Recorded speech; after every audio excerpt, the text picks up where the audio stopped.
दुर्लभात दुर्लभ असलेल्या गोष्टींपैकी आचार्य म्हणतात दुर्लभम त्रयमेव इतत् देवानुग्रह हेतुकम मनुष्यत्वम. पहिली गोष्ट मिळाली आम्हाला, मुमुक्षुत्वम, मोक्षाची इच्छा असणं. आम्हाला मोक्ष मिळाला पाहिजे. कुठल्या गावाला मिळतो मोक्ष? कुठे मिळतो मोक्ष? माऊली म्हणते येथे मोक्ष असे आयता श्रवणा माझी. इथं आयता मोक्ष आम्हाला मिळालाय. मुमुक्षुत्वम. आणि तिसरी गोष्ट आहे महापुरुष संश्रया, साधू संतांचा संग, सत्पुरुषांचा सहवास. या 3 गोष्टी अत्यंत दुर्लभ आहेत आणि त्या साधकाला मिळाव्यात. आम्ही मनुष्य म्हणून जन्माला आलो ना, आता या दिशेने आमचा प्रवास सुरू झाला पाहिजे. तुकोबरायांचा तो प्रवास होता. साधकावस्थेतली धडपड तुकोबरायांची इतकी विलक्षण होती की प्रपंच बाजूला ठेवला आणि परमार्थ करण्याकरता 8-8, 15-15 दिवस सतत बाहेर असायचे. सतत, एकदा आळंदी, एकदा पंढरपूर, भामचंद्राचा डोंगर. आणि त्या डोंगरावरती तुकोबरायांचे अभंग प्रसृत झाले. सुंदर पद्धतीने तुकोबरायांनी अभंग जन्माला घातले. महाज्ञान देती जगाला अभंग, जया भंग नाही असे ते अभंग. आज आमचा समाज दुभंग होतोय ना, पण संत वाङ्मय अभंग आहे. आणि दुभंगणाऱ्या समाजाला अभंग करण्याचं शाश्वत सामर्थ्य जर कशात असेल ना, तर ते संत वाङ्मयात आहे. महिला वर्ग, मी नेहमी असं सांगते, आपण एसटीने प्रवास करता की नाही? सगळे करत नसला तरी हो म्हणा ना. करता ना? लाल डब्यात कधी बसलाय? तुम्ही जागे आहात ना सगळे? हे आपल्यातलं अंतर खूप झालंय मला असं वाटतं उंचावर असल्या कारणाने. पण सगळे बोला, आपण एसटीने प्रवास करतो. महिला वर्ग, आपण आता सध्या सगळ्या लाडक्या बहिणी आहे, त्यामुळे आपल्या सगळीकडे आपला आवाज आहे की नाही? आपण एसटीने प्रवास करता, काय हट्ट असतो आपला, कुठं बसलं पाहिजे एसटीत, कुठे बसावं? ते तर इथलं वाघोली, डोमकेली या परिसरामध्ये तुम्हाला तितका अनुभव नसेल कदाचित एसटीचा प्रवास करण्याचा. पण काय आग्रह असतो आमचा एसटीच्या, त्या एसटीमध्ये कुठं बसलं पाहिजे, आपण पुढं बसण्याचा आग्रह असतो आमचा. मागे बसलो की सगळी आदळापट होते म्हणाले, म्हणून पुढं बसावं. ड्रायव्हर पासून जेवढ्या जवळ आम्ही बसू तेवढी धक्के दणके कमी बसतात. ड्रायव्हर पासून जितक्या लांब जाऊ तेवढी सगळी आदळापट असते. मग हे साधं एसटी ड्रायव्हरच्या बाबतीत आहे. अखिल कोट ब्रह्मांडाचा नायक, जगत चालक आपण म्हणतो परमात्म्याला. स्टेरिंग त्याच्या हातात आहे की नाही? क्लच, गिअर, ब्रेक सगळं त्याच्या हातात आहे, सगळं त्याच्या हातात आहे. मग त्या भगवंतापासून, त्या चालकापासून आपण जितके जवळ तितके धक्के दणके कमी आहेत आयुष्यामध्ये, या जीवनाच्या प्रवासामध्ये. त्या जगत चालकापासून आपण जितके लांब जाऊ ना, तितकी सगळी आदळापट आहे. लक्षात ठेवा, सगळी आदळापट आहे. मग तक्रार नाही करायची. आम्ही फार तक्रारी करतो, देवानं आमचं काहीच चांगलं नाही केलं. संतांच्या आयुष्यात काय होतं? ब्रह्मचैतन्य आपले गोंदवलेकर महाराज सातारचे फार सुंदर सांगतात. महाराज म्हणतात, प्रपंचातली प्रतिकूलता, बघा, प्रपंचातली प्रतिकूलता ही परमार्थाची अनुकूलता ठरते. प्रपंच प्रतिकूल असला ना की आमचा परमार्थ अनुकूल असतो. हे संतांचं सिद्धांत आहे, हे तत्व आहे. कारण प्रपंच सुखाचा असेल तर देव कुणालाच आठवत नाही, देव नाही आठवत. वेदना भगवंताकडे लवकर घेऊन जाते. माझी वाक्य लक्ष देऊ नये का? आमची वेदना भगवंताला आम्हाला जवळ करायला भाग पडते. दुख में सुमिरन सब करे, सुख में करे नकोय, जो सुख में सुमिरन करे तो दुःख कहा से होय. आणि आम्ही अशी लबाड माणसं आहे की दुःखात भगवंत आठवतो. तुकोबराय म्हणतात, तिन्ही त्रिकाळ सर्व काळ तुझा संग मला लागला पाहिजे, तुझ्या नामाचा छंद मला लागावा. गोविंद गोविंद मना लागलिया छंद. भगवंताच्या रूपाचा, गुणांचा सुद्धा जीवाला छंद लागावा, ही अपेक्षा आहे संतांची. काही लोकांना छंद असतो, काही मंडळी छंदिष्ट असतात. विषय सोडून द्या, फार मी स्पष्टीकरण देत नाही. पण कुणाला काय आवडतं? आपण भगवंताच्या विषयीचा वर्णन करत असताना देवाला आपण आदी म्हणतो. आदी, अनादी. भगवंत कसा आहे? अनादी आहे. माझे गुरुजी म्हणायचे, देव अनादी आहे, आपण सगळे नादी आहे. कुठल्या ना कुठल्या नादात अडकलेलो आहोत. प्रपंचानी एवढं आम्ही, आणि मग तक्रार करतो, प्रपंचानी आम्हाला धरले, संसार सुटतच नाही. खरं सांगा, संसाराने आपल्याला धरलंय की आपण संसाराला धरलंय? संसार सुटत नाही असं आपण सहज बोलून जातो, पण वस्तुस्थिती हे की आपण संसारातनं बाजूला व्हायला तयार नाही. सुनबाई आलीये घरात, पण तरी सुद्धा चहा साखर कुठं ठेवलाय याच्यातनं आमचं लक्षच बाहेर जात नाही. संसार आम्हाला सोडत नाही असं नाही, आम्ही संसाराला सोडत नाही. दृष्टांत सांगितला तुकोबरायांनी, प्रमाणाने सिद्ध केला. राजाने एक माकड पाळलं होतं आणि ते माकड घेऊन प्रधानाला घेऊन राजा जंगलात गेला. त्या माकडाला दिसेल असं एका झाडाच्या ढोलीमध्ये एक मुठभर फुटाणे टाकले. कुणी? त्या प्रधानाला सांगितलं. ते फुटाणे टाकले आणि ते माकड धावत गेलं. त्या ढोलीमध्ये फुटाणे घेण्याकरता त्यांनी हात आत घातला आणि मूठ भरून फुटाणे माकडाने घेतले. आता मुठीचा आकारमान, हाताचा आकारमान वाढलं. जाताना हात सहज गेला आतमध्ये, येताना काही केले हात बाहेर यायला तयार नाही. गरज कशाची होती हो? मूठ सोडण्याची गरज होती ना. मूठ सोडली असती, फुटाणे खाली पडले असते, हात बाहेर निघाला असता. मुठीचा आकारमान वाढल्यामुळे हे माकडाचं चाललंय बरं का. हा, मुठीचा आकारमान वाढल्यामुळे हात बाहेर यायला तयार नाही. गरज काय होती? फुटाणे सोडण्याची. हात बाहेर आला असता. पण मूठ सोडायची नाही, फुटाणे सोडायचे नाही. तर राजाने एक युक्ती केली. त्या प्रधानाला सांगितलं, एक पेढ्यांचं ताट आण. भरपूर मस्त पेढ्यांनी भरलेलं, अगदी शुद्ध खव्याचे पेढे छानपैकी समोर ठेवले माकडाच्या. आणि त्या माकड पेढ्यांकडे पण पाहतंय, पण मूठ सोडायला तयार नाही. माकड पेढ्यांकडे सुद्धा पाहतंय आणि मूठ सोडायला तयार नाही. गरज काय? मूठ सोडायची. फुटाणे सुटले, पेढे मिळतील. पण फुटाण्यांनी भरलेली मूठ असल्या कारणाने हात बाहेर येईना, पेढेही नाही, फुटाणेही नाही. आमचंही असंच झालंय. डार्विनचा उत्क्रांतीवादाचा सिद्धांत आमची पोरं शाळेत शिकतात की नाही? आम्ही कुणाचे वंशज आहोत, आमची उत्क्रांती कुणापासून झाली, शाळेत म्हणे शिकवतात माकडापासून आमची उत्क्रांती झाली. हे असलं काही डोक्यात घ्यायचं नाही. पोरं शाळेत शिकू द्यात. घरी आल्यावर पोरांना सांगायचं असं काही नाही, आपण माकडापासून नाही तयार झालो, आपण मनुचे वंशज आहोत. मनुचे म्हणून आपण मानव आहोत. माकडासारखं वागतो आपण कधी कधी. हा विषय वेगळा आहे. म्हणून तर अशी उदाहरणं संतांना सुद्धा द्यावी लागली. माकडाने फुटाणे हातात घ्यावेत, हात सुटत नाही, सोडण्याची इच्छा होत नाही. तसं आमचं झालंय. संसार आम्हाला सुटत नाही असं नाही, आम्ही सोडायला तयार नाही. म्हणून कसं असावं? यथा कमलपत्राक्ष संतांनी सांगितलं. कमळाचं पान जसं पाण्यात राहून कोरडं राहतं ना, तसं आम्हाला संसारात राहता येईल का हो? मग म्हणले, ताई तुम्ही कर्तृत्व शून्यता शिकवता का? काहीच करायचं नाही का? संतांनी तर आधी कर्तृत्ववाद नाकारलाच आहे. असं आमची तरुण पिढी बऱ्याचदा आपल्या बुद्धीचे तारे तोडते. काय सांगितलं तुकोबरायांनी? काहीच करायचं नाही म्हणले. ठेविले अनंते तैसेची राहावे, चित्ते असो द्यावे समाधान. अरे बाबा, म्हटलं तसं नाहीये तुकोबरायांना म्हणायचं. संतांनी कर्तृत्ववादाला नकार नाही दिला. उत्तम कर्तृत्व करायचं. महाराज म्हणाले, जोडोन या धन उत्तम व्यवहारे. पण पुढचं वाक्य आम्ही सिरियसली घेत नाही, ही आमची अडचण आहे. महाराजांचा अभंग आहे, जोडोन या धन उत्तम व्यवहारे, आम्ही तेवढंच करतोय. पण पुढची ओळ आहे, उदास विचारे वेच करी. म्हणून बाबा आमट्यांना कधीतरी विचारावं श्रोते हो, जगातला सगळ्यात श्रीमंत माणूस कोण आहे? प्रचंड धन ज्याच्याकडे तो श्रीमंत आहे का? ज्याच्याकडे प्रचंड श्रीमंती आहे तो श्रीमंत आहे का? बाबा आमटे म्हणाले, माझ्या जगातली किंवा माझ्या आयुष्यातली खरी श्रीमंती काय असेल? आज हजारो कुष्ठरोग्यांना नवीन जीवनदान दिलं, आनंदवनाची स्थापना केली. बाबा आमट्यांचं केवढं मोठं चरित्र आहे, आपण सगळे जाणता. पण बाबा आमट्यांचं यशस्वी जीवन काय असावं? त्यांना विचारावं, यशस्वी होणं म्हणजे नेमकं काय? श्रीमंत असणं म्हणजे नेमकं काय? बाबांनी सांगावं, माझ्या पुढच्या पिढ्यांमध्ये, पुढच्या 4 पिढ्यांमध्ये भावंडांमध्ये कधीच भांडण नाही होणार संपत्ती करता, बरं का. आज वितभर जमिनीच्या तुकड्या करता, बांधाच्या एवढ्याशा तुकड्या करता एकमेकांचे खून पाडणारे बंधू आपण समाजामध्ये पाहतोय.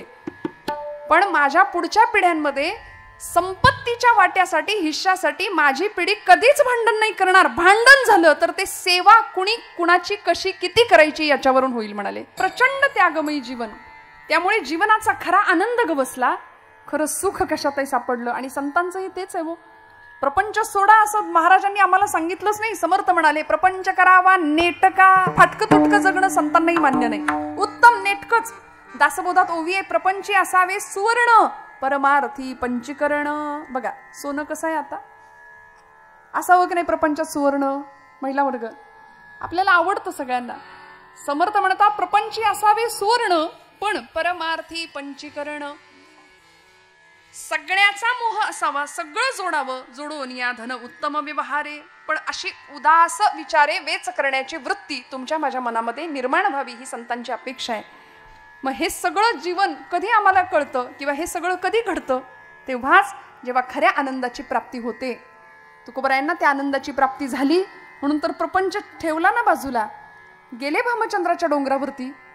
जन विजन झाले आम्हा विठ्ठल नामाप्रमाणे म्हणाले. जन आणि विजन सारखंच. वन पट्टण एक भाव अवघा झाला एक. वन आणि पट्टण, जंगल आणि शहर एकच झालं आमच्यासाठी. आम्हाला फरक नाही पडला कशाचा. तुका म्हणे होय मनाशी संवाद आपुलाची वाद आपणासी. तुका म्हणे होय मनाशी संवाद आपुलाची वाद आपणासी. काय आनंद होता तुकोबरायांच्या जीवनामध्ये. अहो घरामध्ये 18 विश्व दारिद्र्य. कधीतरी आवला आईने विचारावं आईसाहेबांनी, धनी तुम्ही रोज पांडुरंगाचं पाय पकडण्यासाठी जातायसा, पण माझ्या संसाराची धुळधाण झाली त्याच्याकडे वाईस बघा की. महाराज म्हणायचे आवले चिंता करू नको, ज्यानं चोच दिलीये तो चारा देणार आहे. एखाद्या शेताची राखण करण्याचं काम तुकोबरायांना मिळावं, पण ते काम करताना सुद्धा महाराज म्हणायचे सदा माझे डोळे जडो तुझी मूर्ती. सदा माझे डोळे जडो तुझी मूर्ती. सदा माझे डोळे जडो तुझी मूर्ती. सदा माझे डोळे जडो तुझे मूर्ती. रघुमाईच्या पती सोयरिया. रघुमाईच्या पती सोयरिया. गोड तुझे रूप गोड तुझे नाम. गोड तुझे रूप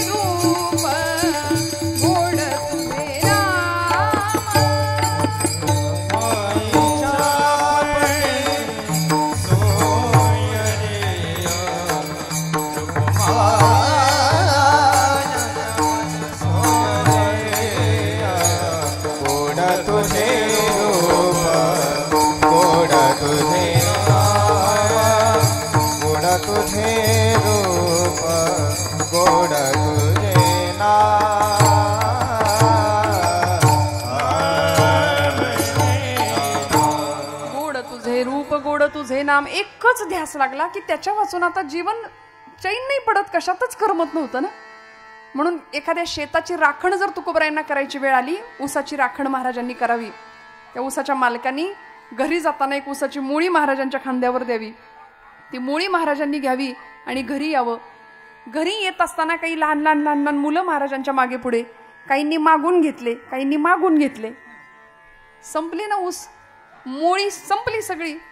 अगदी 2-3 कांडकं शिल्लक राहिली ऊसाची. ते घेऊन तुकोबराय घरी आले आणि लेकरं आली धावत. लेकरांच्या हातामध्ये एक ऊसाचं कांडकं दिलं, आमच्या आईसाहेबांच्या हातात एक दिलं, पांडुरंगासमोर एक ठेवलं.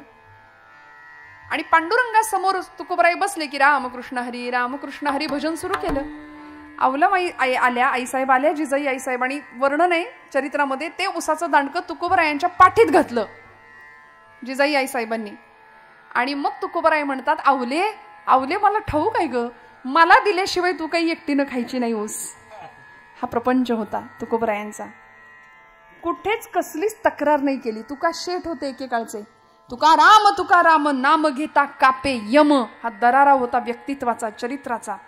जीवन वैराग्याचे मूर्तिमंत पुतळे तुकोबरायांना आपण म्हणतो. आपण कायम वैतागलेले असतो. वैराग्य कधी येणार आयुष्यात? आपण कायम वैताग, कायम विकारांनी ग्रस्त असलेलं आमचं जीवन. तुकोबराय एका विलक्षण भावावस्थेत जातात आणि तुकोबराय पांडुरंगाशी नातं जोडतात. भगवंता, हा अपूर्ण असलेला जीव पूर्णत्वाच्या दिशेने प्रवास करतोय, तू पूर्ण आहेस. वैदिक गणित सांगतं ओम पूर्णमिदः पूर्णमिदं पूर्णात् पूर्णमुदच्यते पूर्णस्य पूर्णमादाय पूर्णमेवावशिष्यते. तू पूर्ण आहेस, ब्रह्म पूर्ण आहे.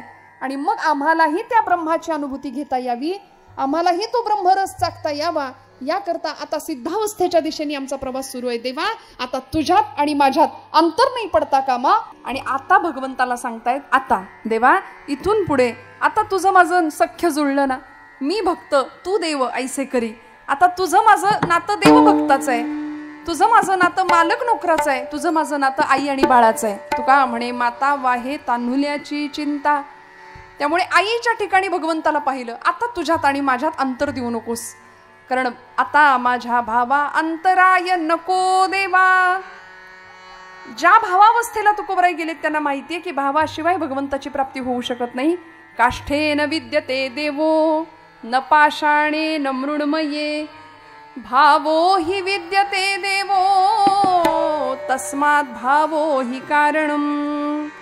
म्हणून मी मगाशी एक विधान केलं की भाव हा भक्तीचा सौभाग्य तिलक आहे. एखादी सौभाग्यवती स्त्री आहे, सगळे अलंकार परिधान केलेत पण कपाळाला कुंकू नाही लावलं, तसं ते जसं दिसेल ना तसं भक्तीमध्ये भाव जर नसेल ना तर त्याला काहीच उपयोग नाही, अर्थ नाही. देव भावाचा भुकेलाय, थोर प्रेमाचा भुकेला हाची दुष्काळ तयाला. आणि देवाला सुद्धा तेच हवंय जे जनाबाईंनी दिलं होतं, जे नामदेव महाराजांनी दिलं होतं. रडायचे नामदेव महाराज पांडुरंगासाठी. जनाबाई आईसाहेब रडायच्या, पांडुरंगा सख्या येणारे म्हणायच्या. आणि भगवंत एका पायावर यायचा सुद्धा. जनी जाय पाणीयासी मागे धावे ऋषिकेशी जनी जाय पाणीयासी. जनाबाईंनी पाण्याला जावं, भगवंतांनी मागे मागे धावं. मने सहित वाचा काया अवघे दिले पंढरीराया.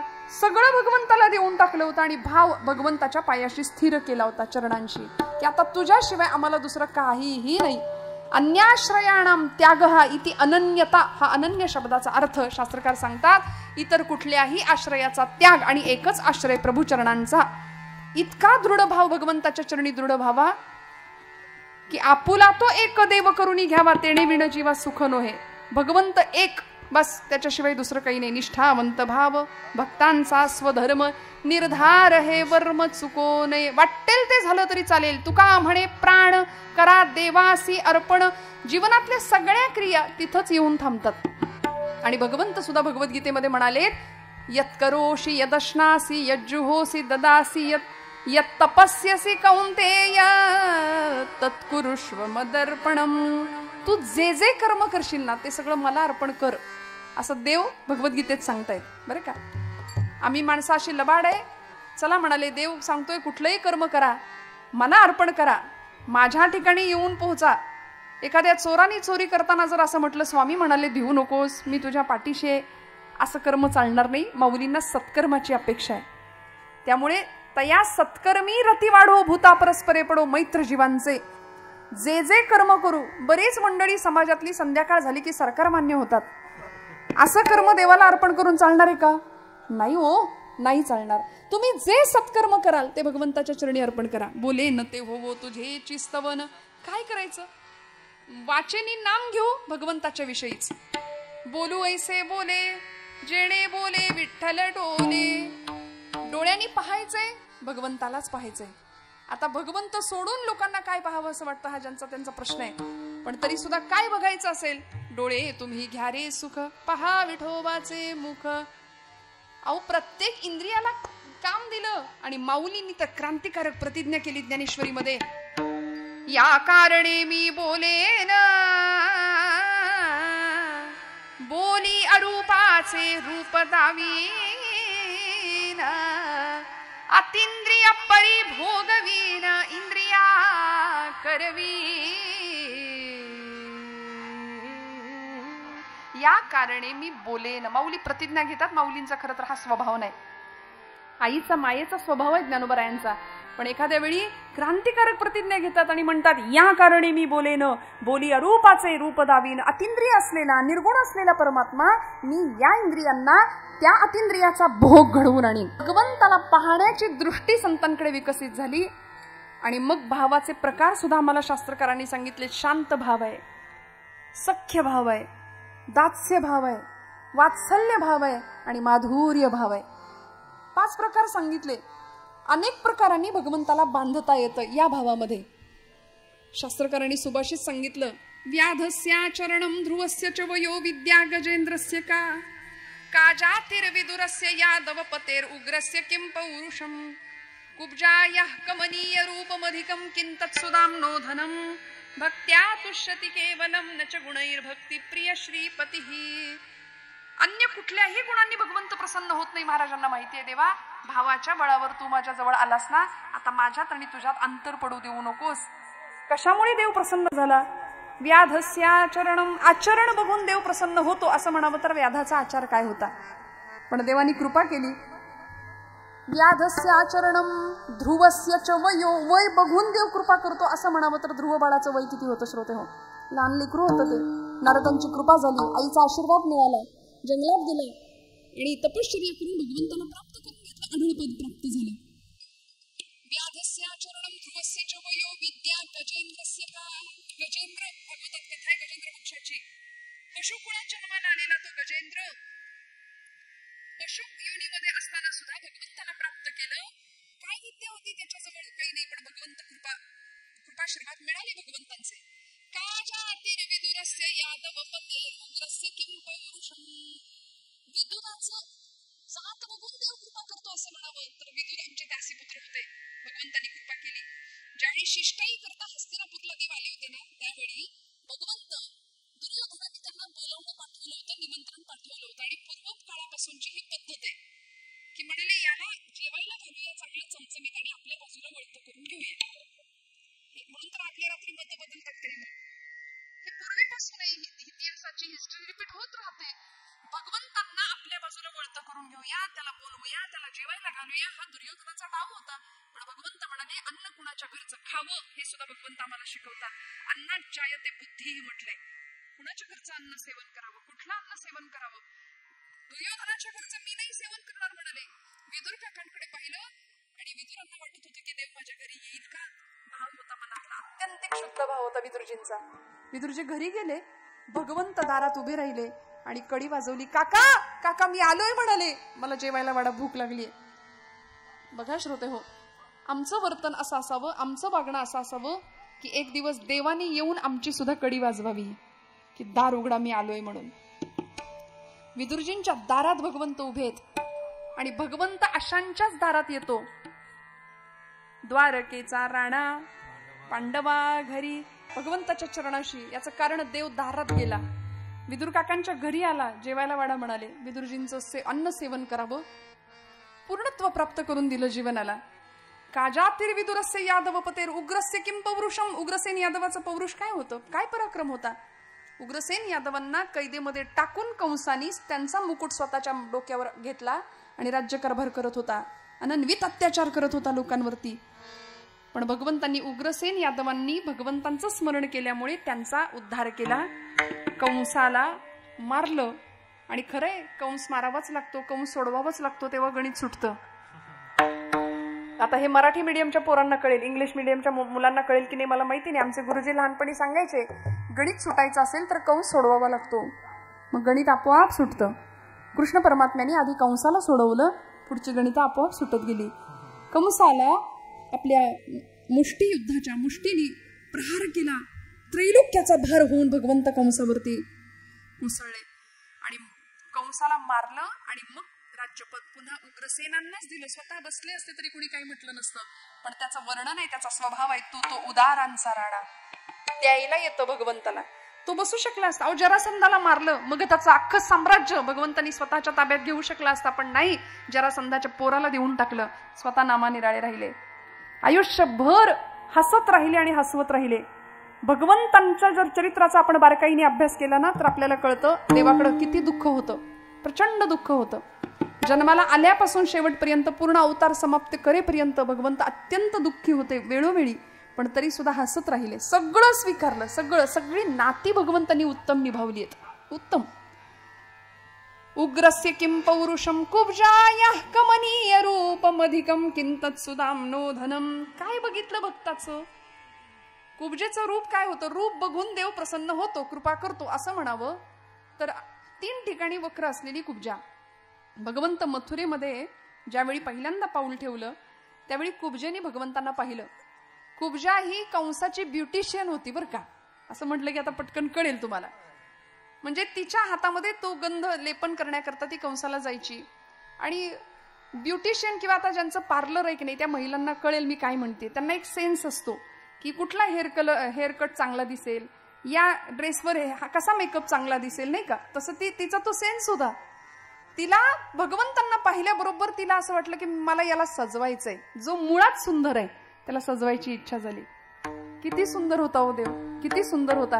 नाथबाबांनी वर्णन केलं, कृष्ण मूर्ती होय गे कळो आली सोय गे, कृष्ण मूर्ती होय गे कळो आली सोय गे, कृष्ण मूर्ती होय गे कळो आली सोय गे, कृष्ण मूर्ती होय गे कळो आली सोय गे. प्राणाचाही प्राणू पाहता, प्राणाचाही प्राणू पाहता, सुख सांगो काय गे तुळशी माळ गळा गे, कस्तुरीचा तिळा गे तुळशी माळ गळा